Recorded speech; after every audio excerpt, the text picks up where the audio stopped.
Bir tanesi yazmış, diyor ki içeriye girdiğin zaman evin içine girdiğin sağ tarafı niye göstermiyorsun? Sağ tarafta ne var ha? Sağ tarafta küp var. Küp kafalı. Küp kafalı diyor ki sağ tarafı ne hikmetse sağ tarafı hiç göstermiyor. Sağ tarafta bir işim yok benim. Benim davetli genelde burada çıkıyor. Genelde burada çıkıyor. Şurada çıkıyor. Benim davetlim genelde şöyle karşıda çıkıyor. Bu tarafta çıkıyor. Şimdi ben böyle geldiğim zaman, şöyle geldiğim zaman bakın böyle görüyorum. Bu şekilde.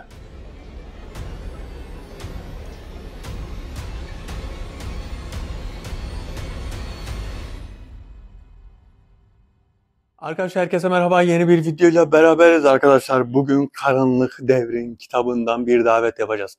Karanlık Devrin kitabından ilk defa yapacağım bu davet Düğümlü kitabın davetlerini durdurdu. 50. daveti yapacaktım bugün. 50. daveti maalesef durdurmak zorunda kaldım. Karanlık Devrin daveti değişik bir kitaptan, farklı bir antik bir kitaptan yapılacak. Şöyle bu kitabın tercümesini yapıldıktan sonra, yani tercüme yapıldıktan sonra davet ortaya çıktı. Sizinle beraber ilk defa deneyimleyeceğim.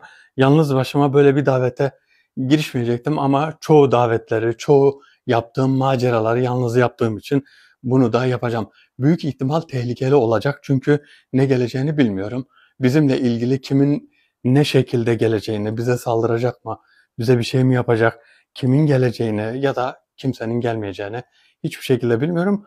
Ama büyük ihtimal gelecek çünkü davetin iç kodlamaları aynı. Yani benim yaptığım davetlerle aynı. İlk defa Karanlık Devrin kitabından bir davet yapacağım. Bu kitap çok eski. Hemen hemen bir 180-200 yıl arasında bir baskıya benziyor. Eski. Kendi daha önce bunu el yazmasıyla yapmışlar. Ondan sonra bunu çoğaltmışlar. Çoğaltma dediğim talebelere götürüp bunları daha önce kitapları o şekilde çoğaltıyorlarmış. Talebelere götürüyorlarmış. Orada sayfa sayfa aynısını geçire geçire çoğaltma yapıyorlarmış. Tabii bu matbaadan önce. Bugünkü videomuzun sponsoru Elmas Abla. Elmas Abla bugünkü videomuza sponsor oldu. Buradan Elmas Abla'ya teşekkür ederiz. Selamlarımızı, saygılarımızı sunarız. Elmas Abla, sana gerçekten burada şahsi selam göndermek istiyorum. Çünkü sen gerçekten kanalımıza destek veren, bizi seven bir ablamızsın. Biz de seni seviyoruz. Eğer ki videomuza sponsor olmak isteyen arkadaşlarımız olursa, varsa hakandemir.mefor@gmail.com'dan Hakan'a bir mail gönderip videolarımızın herhangi birine sponsor olabilirsiniz. Evet, şimdi davete başlayacağım. Karanlık Devri'nin davetinden birini çağıracağız. Bu davet ne sandık davetleri gibi olacak, ne de düğümlü kitabın davetleri, ne de kilitli davetlere benzeyecek. Bu daha değişik. Bunun belki hayvan şeklinde gelecek. Yani bizim videomuza ilk defa kanalımızda, yani daha önce hayvan şekilde gelenler oldu ya, ben dediğim şöyle, belki yılan şeklinde ya da bir işte iguana, koçmar derler. Yani bir de bu anakonda gibi büyük piton yılan şeklinde de gelebilir. Her türlü her şeye hazırlıklı olmamız gerekiyor. Hemen davete başlayacağım. Önce bir koruma duamızı okuyalım. Bismillahirrahmanirrahim. La yedru ma'asmin şeyin fil ardı ve lefis semai ve huves semil alim. Bismillahirrahmanirrahim. La yedru ma'asmin şeyin fil ardı ve lefis semai ve huves semil alim.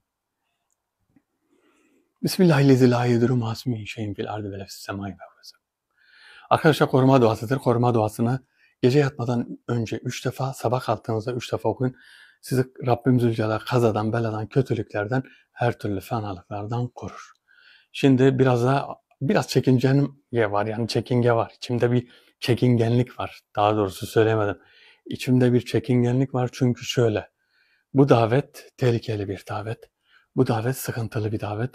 Öyle bir şey ki açılmayan kapıların anahtarını açan bir davet. Boyut davetlerini öğrendikten sonra bu davetin nedenli tehlikeli olduğunu anladım. Bakalım. Bakalım ne olacak, hep beraber görelim.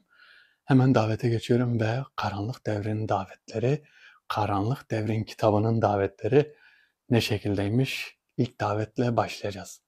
Kanalımızın Karanlık Devrin kitabının ilk daveti. Bu kitabı da size göstereceğim. Davete başlıyorum.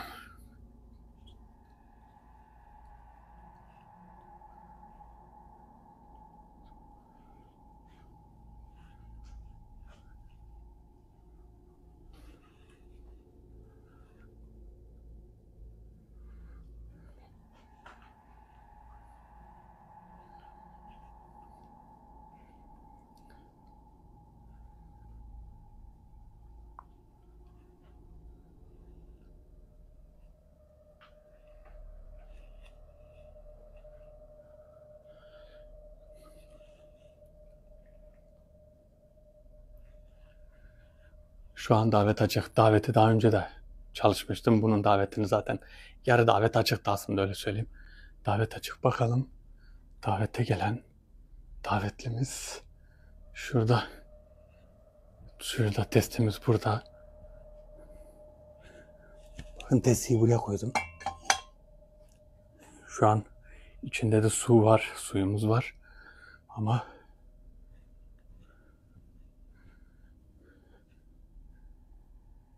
davetli, bakalım nasıl biri gelecek ya da gelecek mi bilmiyorum ama çok kötü bir ağırlık var.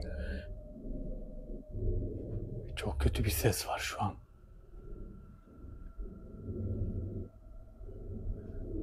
Fena bir ses var.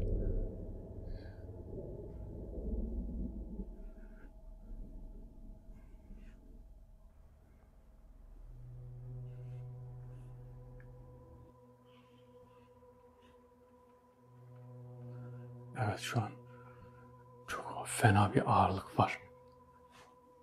Kapıyı kapatalım bakalım.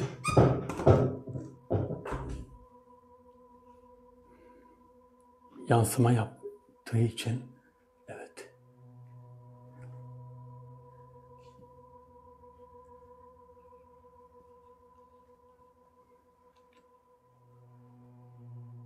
La ilahe illallah.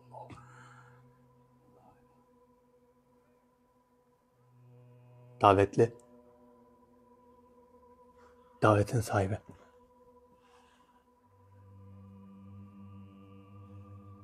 Bize kim olduğunu söyler misin?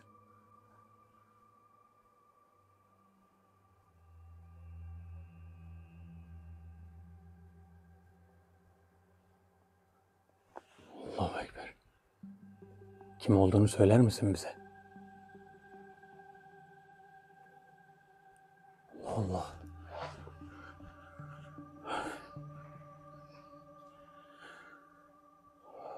Bu neydi? Bu neydi öyle?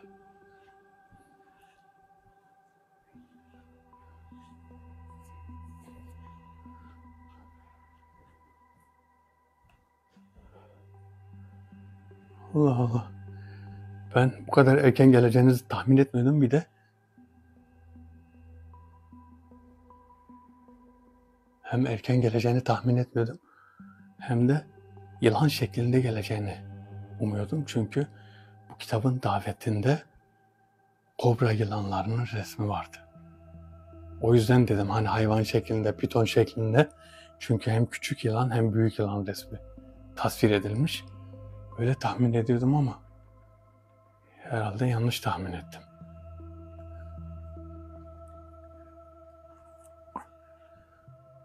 Ne olduğunu tam olarak çözemedim.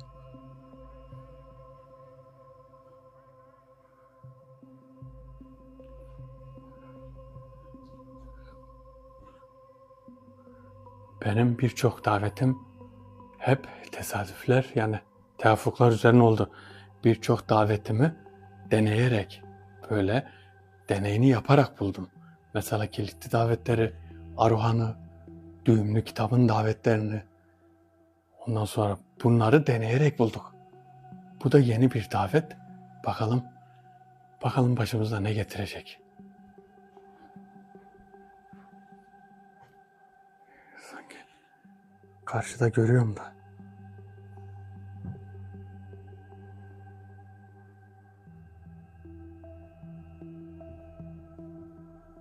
La ilahe illallah.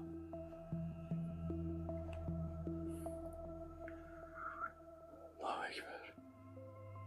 Şu an ağırlık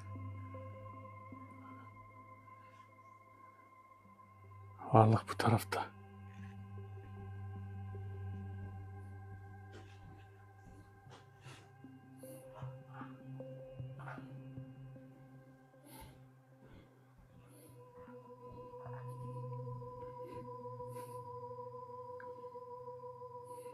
Ağırlık şu an bu tarafta, kapı tarafında. Şimdi bende vefk olduğu için ağırlığın hangi tarafta olduğunu tam olarak çözemiyorum.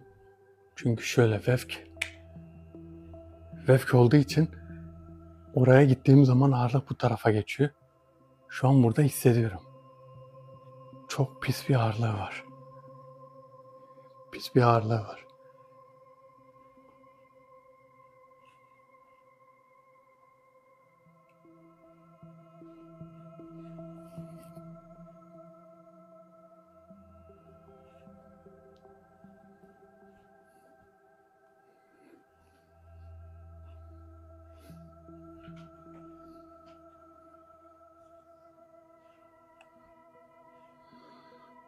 Allahu Ekber. Davetli.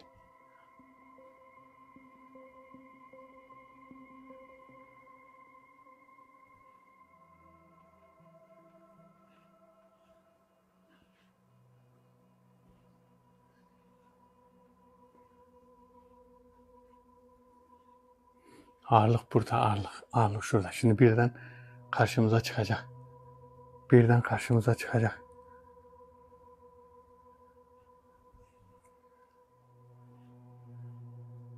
Şimdi karşımıza çıkacak.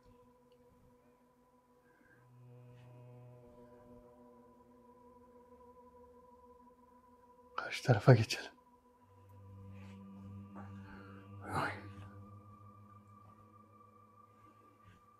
Evet, içeride.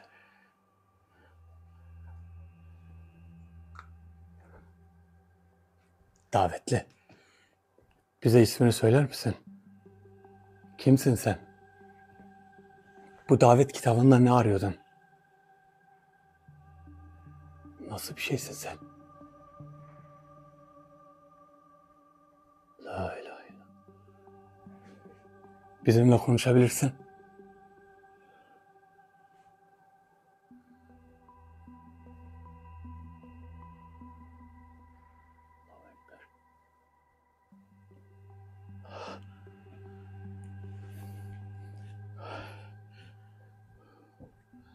Çok pis bir şey yaptı. Herhalde büyü yapıyor. Pis bir etki verdi. Eğer konuşabilirse belki de dosttur, bilmiyorum. Kötü bir etki verdi ama. Allahu Ekber. Allahu Ekber. Allahu Ekber. Allahu Ekber.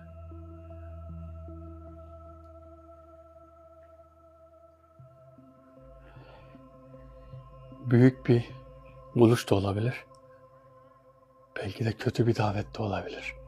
Yani bazen sıkıntılara yol açan davetler de oluyor. Bakalım, eğer kötü bir şeyse, bize zarar verecekse bu daveti bir daha yapmayacağım. Ama bunu çağırdığımız için bununla bir iletişim kurmak zorundayız. Eğer iletişimi kurabilirsek, bir şey konuşabilirsek çok iyi olur. Belki de çok iyi bir davet, belki de çok iyi biri.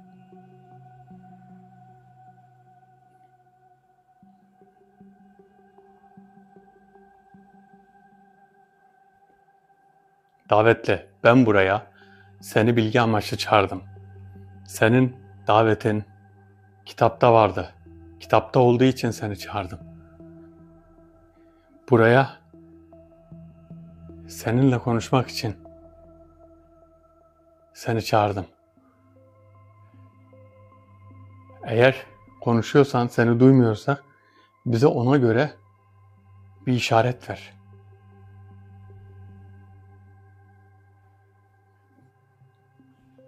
Konuştuğun zaman seni duyabiliriz.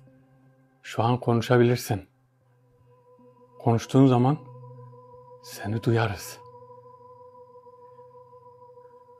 Konuştuğun zaman seni duyarız. Bizimle konuş. Allahu Ekber. Davetli ama neden konuşmuyor onu bilmiyoruz ki. Bir de konuşsa ne hikmetse hep arkadan gözüküyor.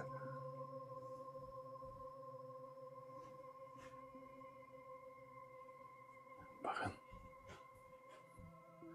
Burada çıkacak diyorum ama.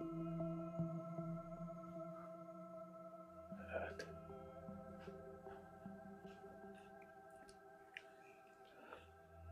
Bizimle konuşsana. Niye konuşmuyorsun?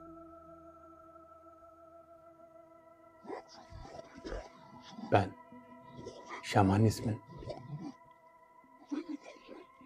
ruhuyum. Buraya bir büyü için mi çağırdın beni?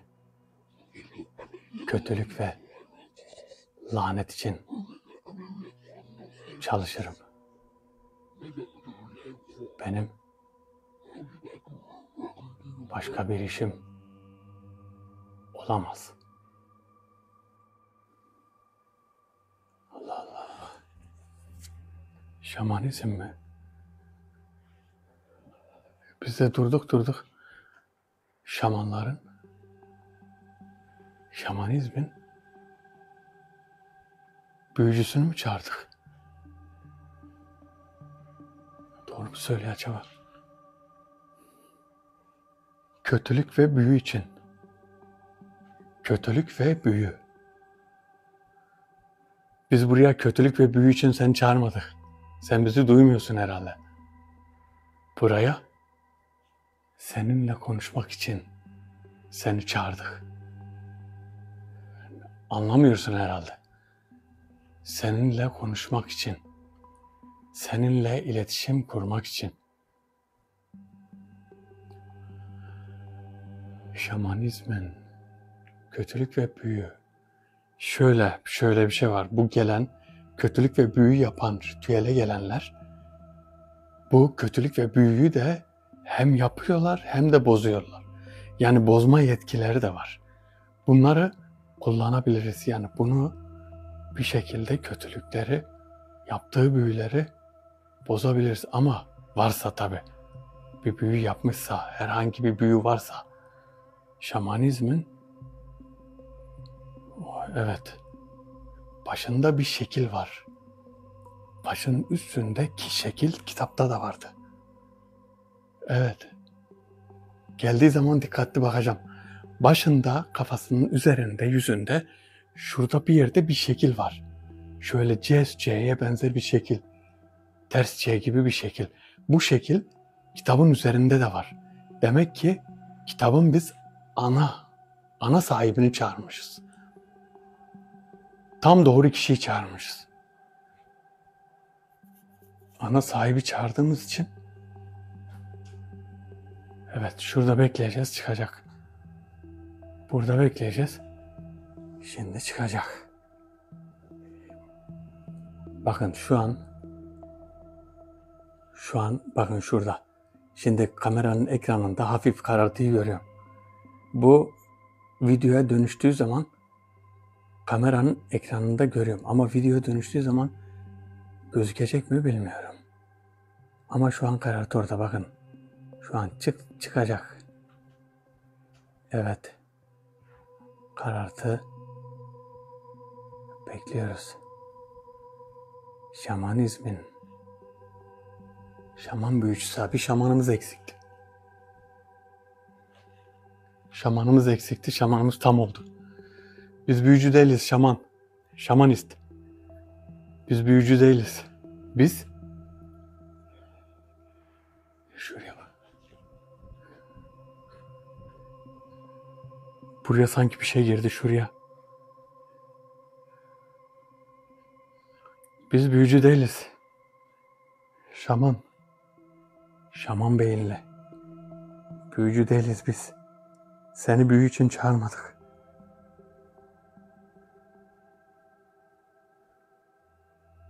Oradaysan çık. Çık meydana.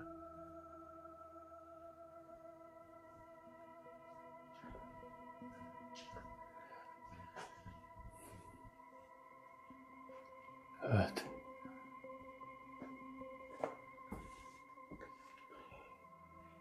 Kitabın efendisi sen misin?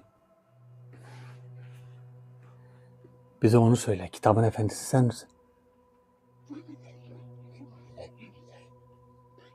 Ben büyü ve ritüellerin başında gelen ruhum. Sen ruh değilsin. Senin ne olduğunu biliyorsun. Beni Neden çağırdın? Seni bilgi amaçlı çağırdım. Sen birçok şeyi biliyorsun. Evet. Benden bir şey öğrenmek isteyenler bir bedel verip öğrenirler. Bilekten akan kan ve benim için yakılan ateş ve benim için yapılan kutlama. Bunu yaparsan her istediğini söylerim.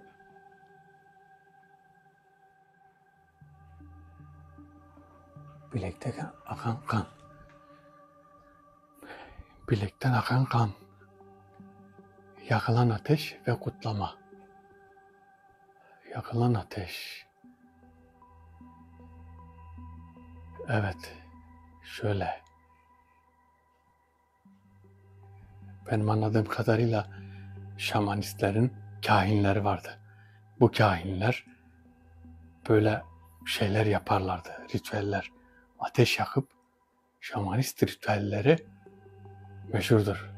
Ateş yakıp bilhassa Moğollarda, Moğol tarafında şamanlar, bu Moğolistan, Kırgızistan taraflarında da onlardan var şaman. Şamanlar halen var. Onların yaptığı ritüellerde ateş var, evet. Ateş var. Yapılan bazı şeyler var. Kan akıtmayı, kan da akıtıyorlardır belki de. Çünkü kan da akıtıyorlar. Kanı da bir şey olarak, hani kurban derler ya, kurban. Vedya. Bunların istediği vedya. Bunu istihbaratta kullanabiliriz ama bu şimdi bir bedel isteyecek. Bundan bir şeyler öğrenebiliriz. Bu bize bazı bilgileri getirebilir. Bu bize birçok bilgileri getirir. Sadece kullanmayı bileceğiz. Bunu istediğimiz yere gönderebiliriz. İstediğimiz yere gönderip oradan haber getirtebiliriz. Eğer bunu ele geçirdik mi, bunun biz ismini bir öğrenelim ben. İsmini öğrenip bunu ele geçirip bunu çok şeyde kullanabiliriz. Bakın, bunlar yetkileri fazla bunlar. Bunlar her yere gidebilir. Yani diğer yaratıkların yaptıkları gibi değil.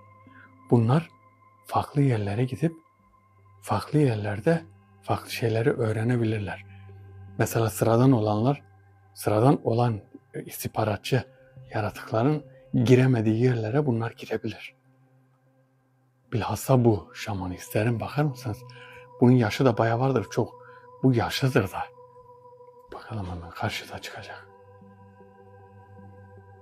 Maalesef çıkmadı. Bunları çözdüm artık ben. Enerjiyi topluyor geliyor. Şöyle bizim eskiden pillerimiz bittiği zaman buzdolabına koyardık ya. Bir müddet biraz daha giderdi. Aynı onun gibi. Kayboluyor, çıkıyor. Enerji dolduktan sonra tekrar. Manyetür gibiler. Şaman. Şamanist. Şamanist ha. Çoğu bilgiyi senden öğreniyorlarmış. Ama bizim şöyle yapmamız lazım. Bizim bundan şeyi öğrenmemiz lazım. Hani bir bedel vermeden nasıl öğrenebiliriz ya da onu tehdit ederek öğrenebilir miyiz? Tehdit ederek öğrenebilir miyiz acaba? Bir onu öğrenelim bakalım.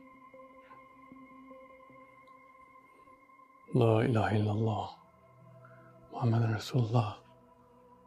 La ilahe illallah.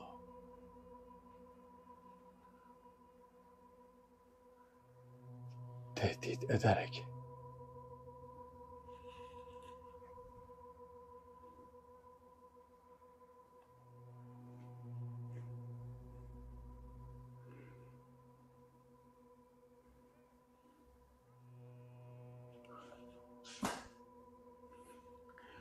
Evet, bazen kameraya bakmıyorum. Kameraya bakmayınca normal bakıyorum ha. Ah, evet.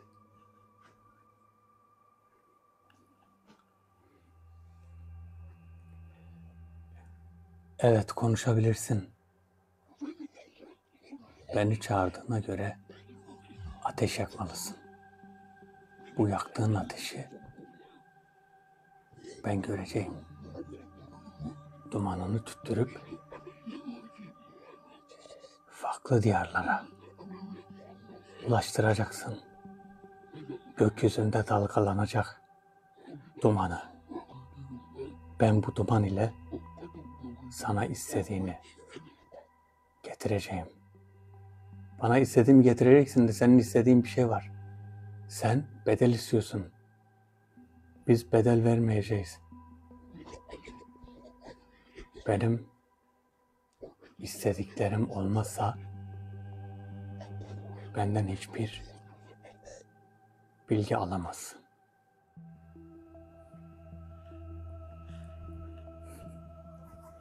Aynen dediğim gibi. Bedel istiyor ve hiçbir bilgi alamaz. Hiçbir bilgi alamayız demek ki.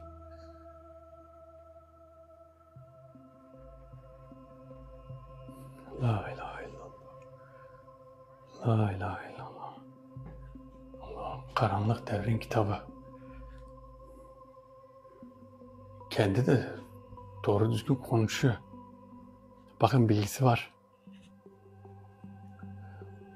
Bizimle işbirliği yapmak için bilgisi var. Bizimle işbirliği yapmayı da istiyor aslında. İstiyor ama biz acaba nasıl kullanacağız? İstihbaratta dediğim gibi ama şöyle bedel dediği kandı, başka bir şeydi. Yani bunu kullanarak kendimizi günaha da sokmayalım. Bunu şöyle kullanacağız.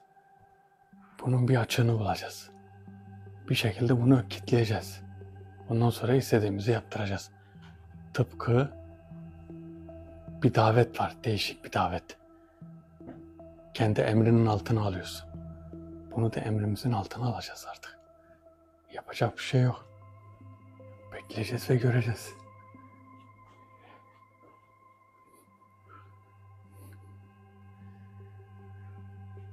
Senin istediklerin, bizim önce istediklerimizi yaparsan, biz de senin istediklerini yaparız. İstediklerin sadece kan mı? Sadece duman mı? Ne olduğunu bize söyle. Ne olduğunu bize söyle. Bakın, aynı şekilde baktım alnında şöyle bir ters C gibi bir şey var, ters bir C var. O işaret kitabın üzerinde de var. Kitapta da var. Bak, işaretin aynısı kitapta var.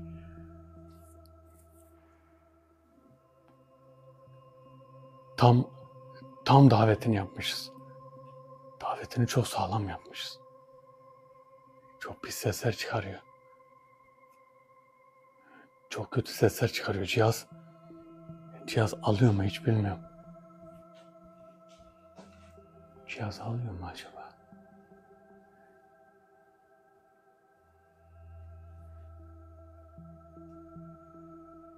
Bakın karartıyı görebiliyorsanız bak. Bakın tam şurada şöyle. Şu şekilde. Burada bir karartısı var. İyi bakın. Şöyle gidelim. Evet aynen şurada. Bakın şurada. Eğer buradaysan konuş.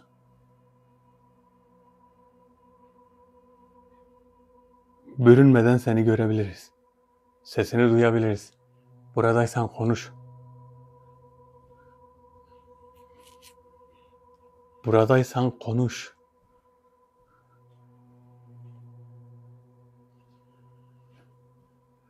Seni nerelere gönderirsek gidebilirsin. Seni göndereceğimiz yerler. Biz senin istediğini yapacağız. Sen de bizim istediğimizi yaparsın. Seni bir yere göndereceğim. Katoliklere göndereceğim. Onlardan haber getirir misin? Seni Katoliklere yapacakları planlar için bize haber getirir misin?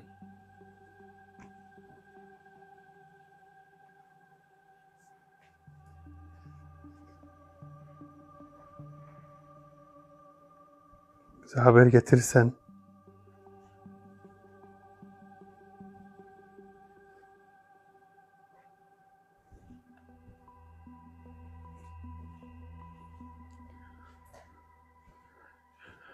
Of. Bir anda işte.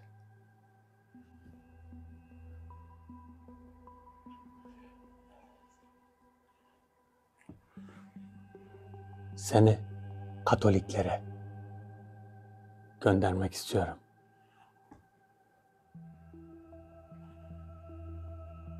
Eğer onlardan haber getirebilirsen istediğini verebiliriz.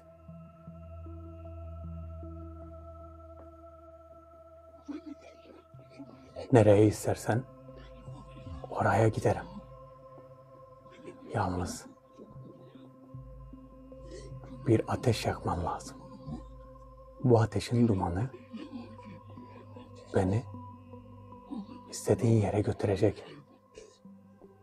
Herkesten sana haber getirebilirim. Neyi istersen ve nereye istersen oraya giderim. Başta yapılan kötü planlardan, büyülerden ve her türlü hilelerden haber veririm.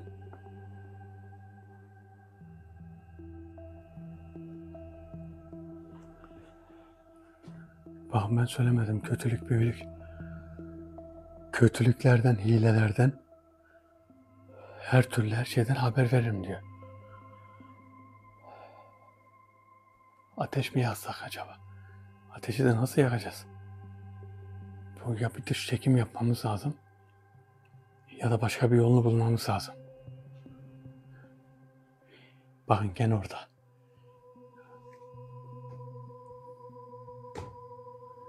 Bakın şurada. Tam karşımızda burada.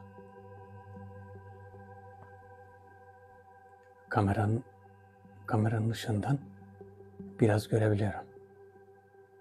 Hafiften. Değişik bir frekansta şu an. Eğer ki şu lensimizi, bakın bu lensi şey yaparsak, şöyle bir deneme yapayım bakayım.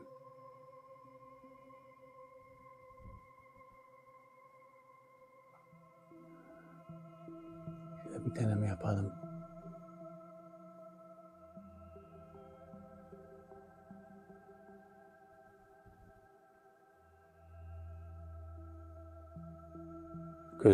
Gözüküyor.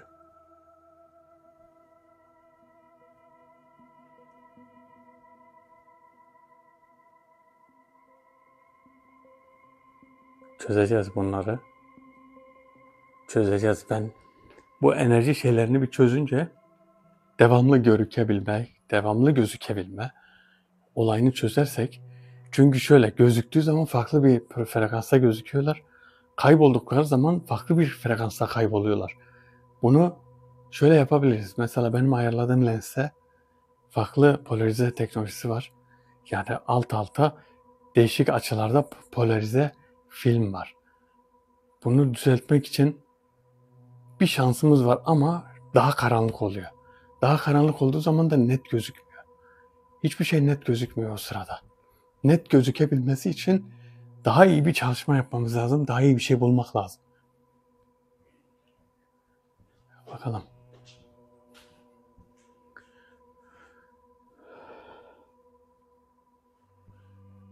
Nereye gitti? Neden gelmiyor?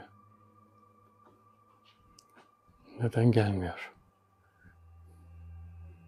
Davetli, neden gelmiyorsun? Davetli. Davetli. Eğer buradaysan konuş. Buradaysan bir haber ver. Buradaysan bir şeyler söyle. Davetli, burada mısın?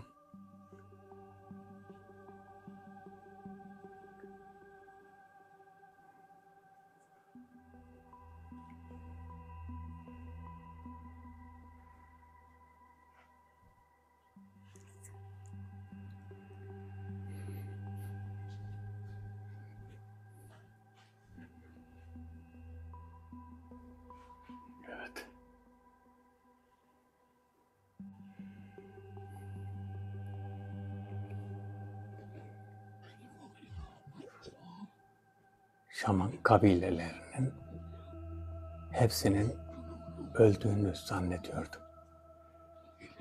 Ama bu davetleri yapabilen halen varmış.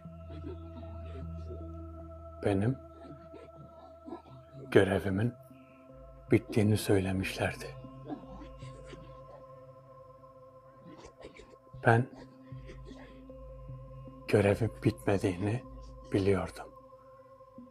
Çünkü bu daveti yapabilecek şamanların var olduğuna inanıyorum. Daveti yapabilecek şamanlar var ama seni davet eden ben şaman değilim. Ben bir Müslümanım. Seni buraya çağırdım ama sen farklı anladın. Beni neden çağırdın? Seninle anlaşmak için, seninle görüşmek için, senden bilgi almak için çağırdım seni. Anlamak istemiyor musun?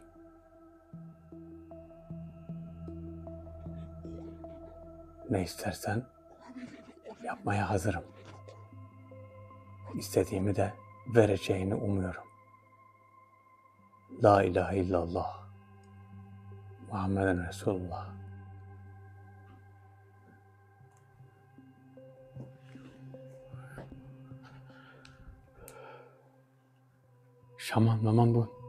Şaman mama meselesini bırakması lazım. Direkt konuya girmemiz lazım. Bunun bilgili olduğunu biliyorum. Çünkü bu çok şeyden haberi var. Birçok şeyi de biliyor. Bizim elimize geçecek olan şey sadece bilgi. Bunu ben bilgi amaçlı çağırdım. Bundan bir şeyler öğrenmeden bırakmayacağız. Bunun bir işe yarayıp yaramadığını şu an çözeceğiz. Çözdükten sonra artık bize gidip bilgi getirecek. Daha kolay gidip getirecek.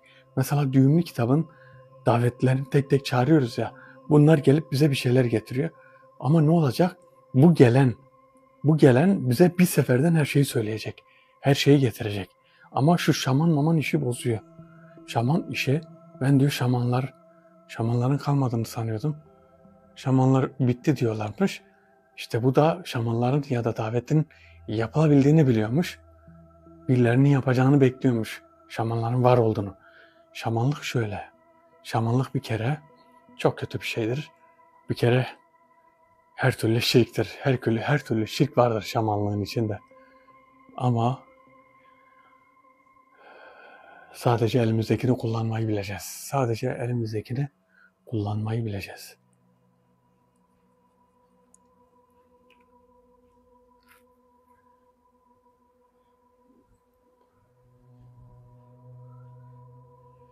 Seninle sadece iletişim için değil, istediğini yapacağız. Bize bir bilgi getir. Sana bazı sorular soracağım. Bakalım sorularıma cevap verebilecek misin? Eğer sorularıma cevap verebilirsen bir zor bir sorular soralım. Bakalım cevap verebilirse bilgilidir zaten. Sadece istihbarat amaçlı değil de bilgi amaçlı. Bundan bir şeyler beklemeyeceğiz ama kendi bildiği şeyleri de sorabiliriz. Kendi bildiği şeyleri de bize söylesin ki biz de ona göre ya göndereceğiz ya göndermeyeceğiz.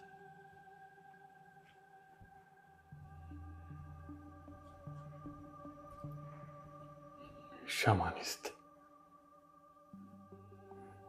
Acaba şamanist mi numara mı yapıyor bilmiyorum.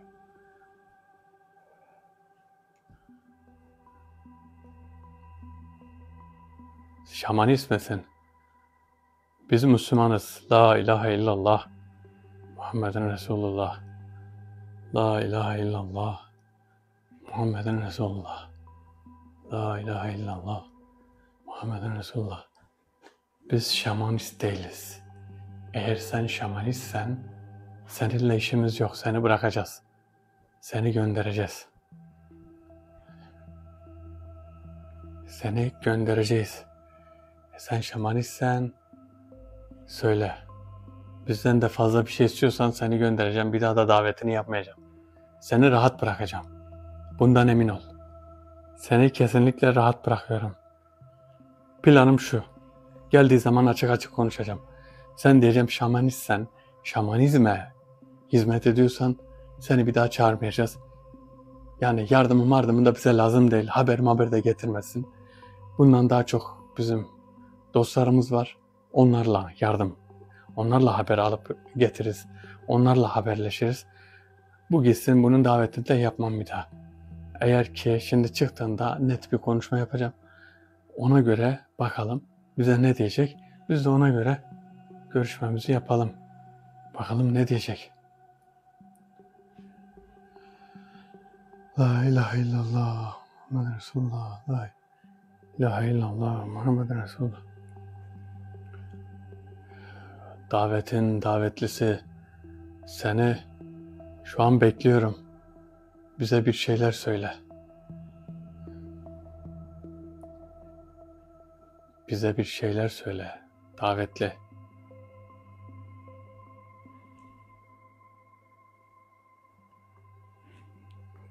Davetli, bize bir şeyler söyle. Bakalım.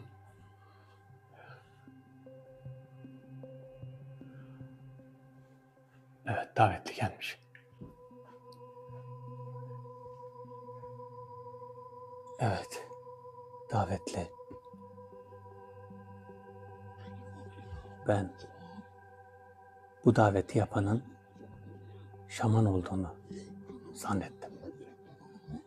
Bana daha önceki daveti yapan şaman biri seni çağıracak ve seni yakacak dediler. Neden yakacak dediler? Bir suç mu yaptın? Müslüman olduğunu söyleyince şamanist olmadığını anladım. Ben onlara hizmet etmeyi reddettim. Ve beni büyük bir şekilde tehdit ettiler. Beni duman gibi bir ateş içine atıp yok edeceklerdi. Şu an beni şamanist birinin çağırmadığına mutlu oldum. Ne istersen sorabilirsin. Ne emredersen emredebilirsin. Yapmaya hazırım. Sen şamanist değil misin? Hayır, ben onları reddettim ve beni yakmak için çağıracaklardı. Bu davetler onların elindeydi. Ben seni yakmayacağım. Bizimle çalışır mısın? Ben hizmet etmekten mutluluk duyarım. Size hizmet ederim. Ne isterseniz yaparım. Allahu Ekber. Oo, işin rengi değişti. Bakar mısınız? Ya düşman sandık ama bir dakika. Doğru mu, gerçek mi? Yani doğru mu, yalan mı? Acaba? Şaman olabilir. Şamanistlere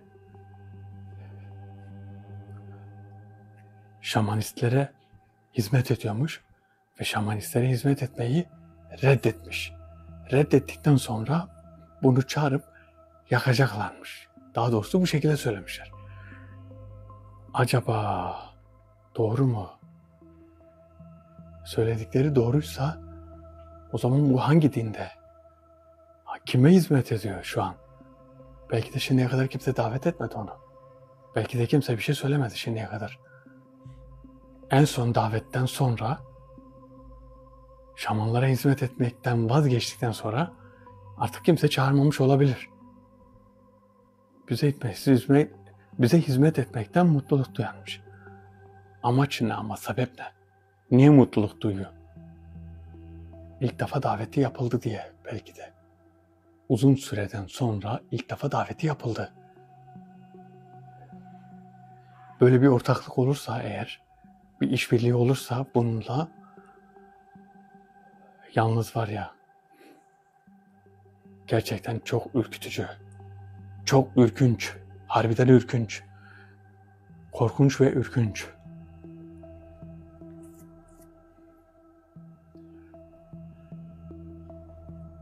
Korkunç ve ürkünç. Bizimle bakalım söylediklerinde samimi mi? Samimiyet var mı? Bilmiyoruz. Samimiyeti var mı acaba? Söyledikleri doğru mu? Doğruysa bakacağız artık. Doğru değilse öğreneceğiz. İstesem şu an yardımcılarımdan da öğrenebilirim. Doğru mu söylüyor, doğru mu söylüyor ama kendini söylemesi daha iyi. Yani bizim kendimiz çözmemiz daha iyi. Yardımcılarımız eğer bunu öğrenirse bunun gelenin de bize güveni kalmayabilir. Çünkü yardımcılarımız farklı bir yöntemlerle öğreniyor. O yöntemler de bunun bize karşı olan güvenini sarsabilir. Eğer doğruysa, bize de hizmet edecekse zaten illaki hizmet eder. Yani bir şeyler yapar bizim için. Bilgisi de vardır bunun. Çünkü şamanistlerin ritüellerle çağırdıkları hem bilgili hem de çok çabuk bir şeyleri gidip öğrenip geliyorlardı. Bunlar zaten çoğu şeyi onlardan öğrenip ona göre hareket ediyorlardı. Yani daha doğrusu bunlara tapıyorlardı. İşin acı tarafı o. Bunlara tapmaları. İşin korkunç tarafı o zaten. Bunlara tapmaları.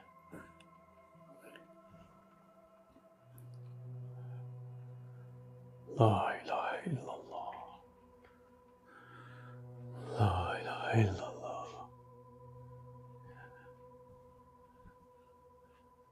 Ben şu an çok farklı bir şey düşündüm. Daha doğrusu farklı bir şey hissettim.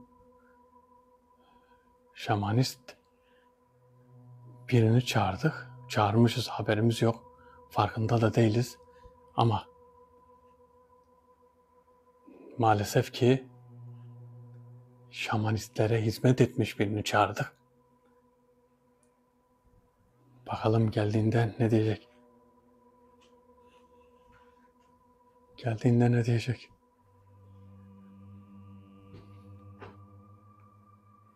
Evrende. La ilahe illallah. Muhammeden Resulullah. La ilahe illallah. Davetli. Buradaysan bize görünebilirsin. Bize bir haber verebilirsin.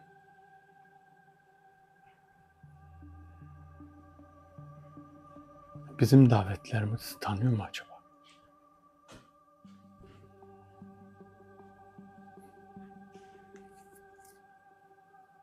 Evet, burada.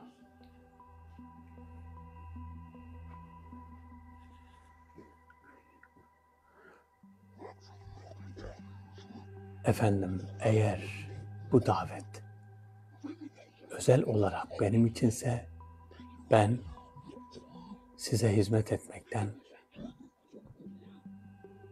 yorulmam. Benim gidebileceğim birçok yer var. Benim haber getirebileceğim birçok şey var. Bana yapılan eziyet son bulmuş. Bunu öğrendim. Bana yapılan eziyet benim tüm kabilemi yok etti. Benim tüm ailemi yok etti. Ben de onlara savaş açtım. Bu davet şaman daveti değildir. Bu davet dostluk davetidir.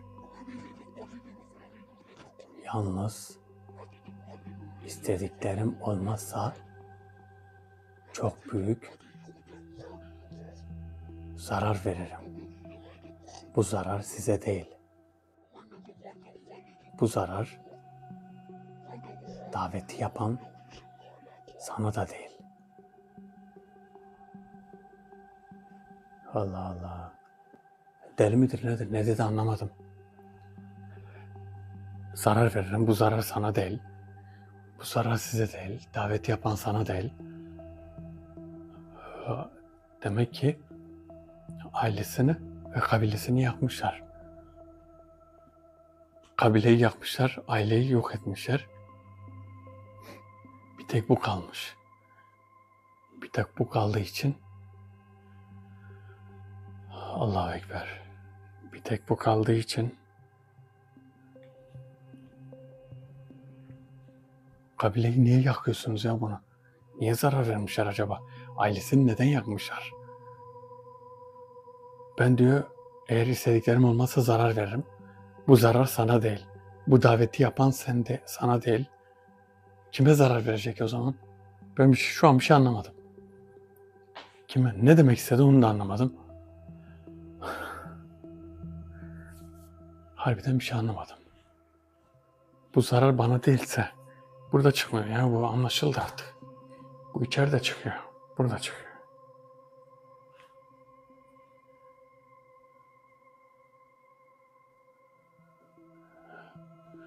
Bu zarar bize değil, onu değil. Kime peki? Zarar kime? Bu zarar kime?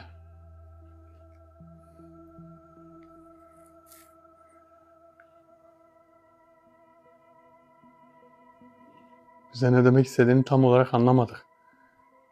Bize tam olarak söyler misin? Kime zarar vermek istiyorsun? Davetini ben yaptım. İstediklerim diyorsun. Ne istiyorsun? Yanlış bir şey mi konuştuk?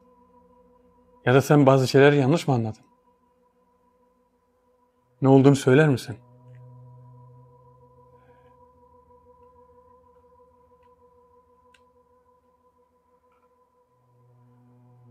Yok, benim anlamadım. Yanlış bir şey mi söyledik? Ben yanlış bir şey söylediğimi zannetmiyorum. Yanlış bir şey mi söyledik?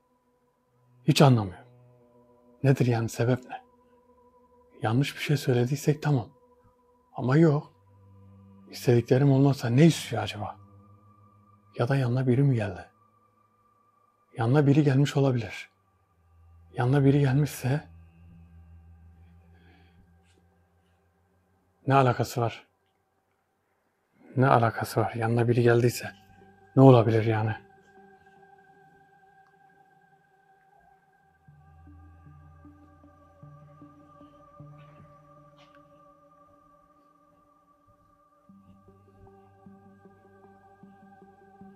Ne olabilir? Davetli.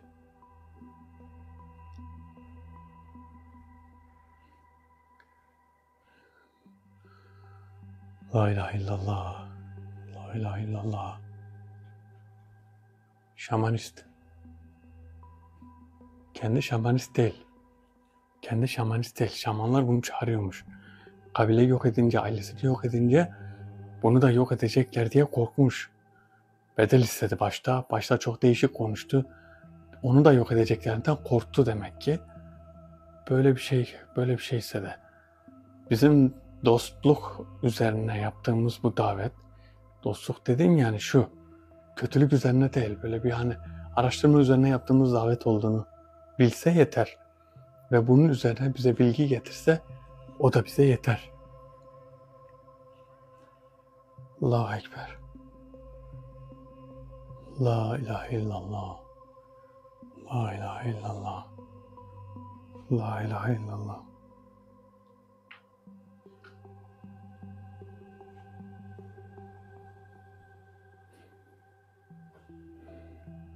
Allahu Ekber. Allahu Ekber.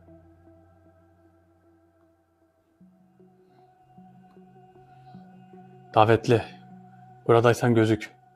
Eğer gözükmüyorsan konuşabilirsin.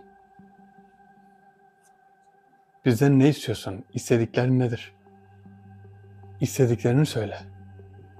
Bizden istediklerin nedir?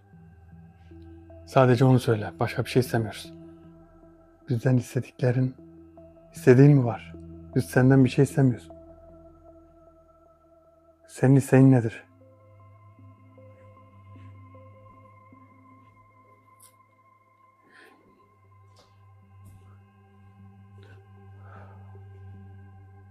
Bizden istediğin nedir?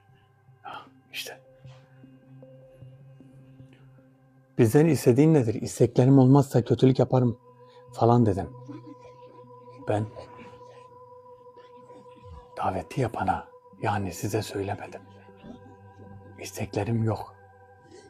Benim isteklerim oluyordu. Ama size karşı değil. Benim her türlü hizmetim sizin içindir. Buna hazırım. Tamam. Biz yanlış mı anladık seni? Hizmet etmeye hazırım. Önce seni bir yere göndereceğim. Bu yer çok önemli bir yer. Oraya gidip benden haber getireceksin. Birkaç Katolik'in yanına göndereceğim seni. Bazı yaptıkları planlar var. Bu planları çözüp bana getireceksin. Getirir misin? Getiririm. Ne istersen onu yaparım. Gizli planları, konuşulan her şeyi istiyorum. Tamam. Hemen öğrenip gelirim. Bu Katolikler tam olarak hangileri? Sana haberini göndereceğim.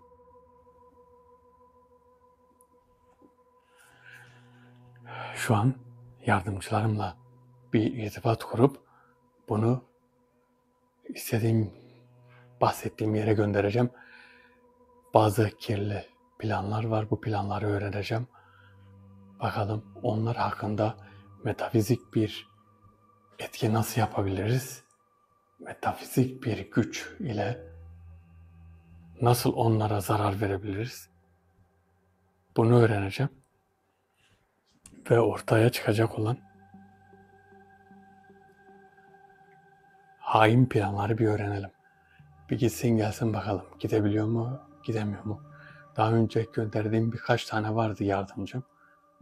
Kendi yardımcılarımın mesela gönderdikleri yardımcılar var.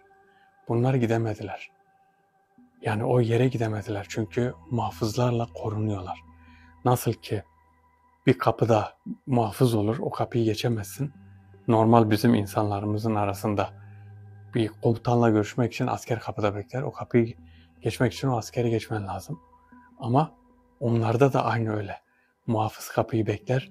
O muhafız içeriye giremezsen, bir şey öğrenemezsen bir şey duyamazsın. Bu giriyor ama. Bu gider, o muhafızı da atlatır ve içeriye gider. Her şeyi duyar, her şeyi öğrenir. Buna hemen bilgileri verip bir an önce göndermek istiyorum. Ve bakalım bize nasıl bilgi getirecek.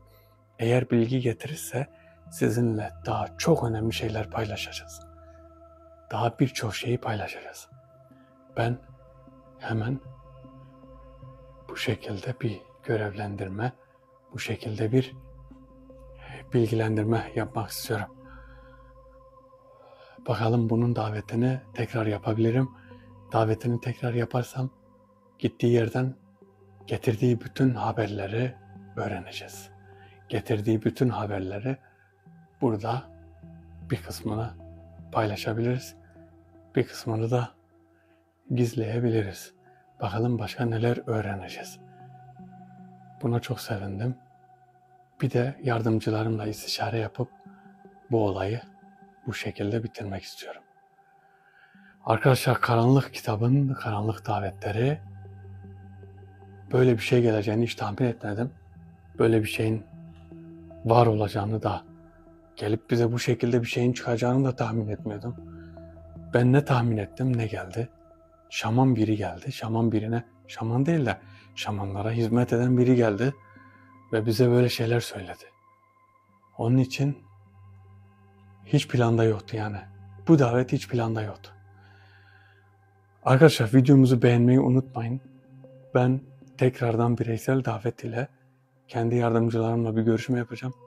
Bunu dediğim yere yollayacağım ve bilgilerini alacağım. Herkes kendine çok iyi baksın. Allah'a emanet olun. Hoşça kalın.